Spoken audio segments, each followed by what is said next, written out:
If I'm going to be talking about a biconditional statement in notational form, it will look something like this. So if I have a biconditional, this right here represents my hypothesis, P.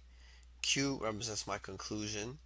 And this double arrow that we see here, that represents if and only if. So if and only if. So that's how you would interpret this. Biconditional. So if you see a double arrow, that would be our if and only if, or for short, IFF also means if and only if. So that's what this notation is telling us.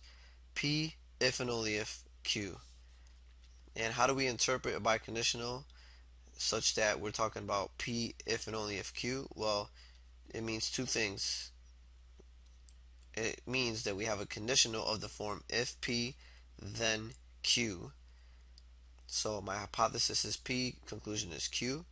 So if P then Q is a conditional. And the biconditional, note the bi prefix means two. So that means two. So the other conditional that we're talking about is the converse of this conditional here. So the converse, recall, is you switch the hypothesis and the conclusion. So Q implies P. So this is my if P then Q.